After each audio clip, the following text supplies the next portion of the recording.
Chronological Bible in a Year, day 176. We are back between the kingdoms of Israel and Judah, and we can start to compare and contrast them a little bit.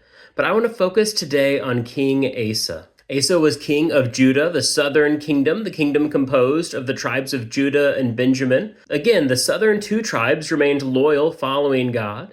The 10 northern tribes turned their backs on him and turned away from God. And in chapter 15, starting in verse 11, we see Asa did what was right in the Lord's sight, as his ancestor David had done. It goes on and it explains the things he did, destroying temples, kicking out prostitutes, tearing down Asherah poles. And it's like he wasn't perfect. He failed to do some things, but he tried to follow God. He did what was right in the eyes of the Lord. There were blessings because of it. But it doesn't all end well. But then at the end of Asa's reign, we're told that he gets a foot disease and he dies. The context, what is going on? Why are we told about this foot disease? And that's why it's so fun to read chronologically. Because as we jump from 1 Kings to 2 Chronicles, we get a bit more of this picture. In 2 Chronicles 16, starting in verse 12, in the 39th year of his reign, Asa developed a disease in his feet, and his disease became increasingly severe.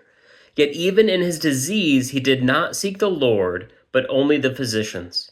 Asa rested with his ancestors, dying in his 41st year of his reign. We have 2 years of reign in the midst of this terrible foot disease, which leads to his death.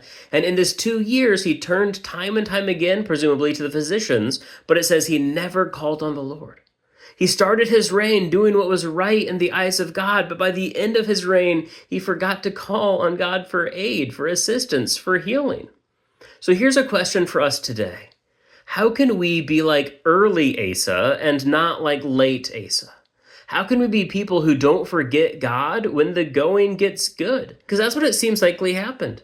The kingdom was doing well. Asa was reigning for a long time. He got complacent and he started to put his trust in the hands of men. Now, I am a firm believer of Bible and doctor. I've had enough health problems amongst myself and those I love to believe in prayer and penicillin.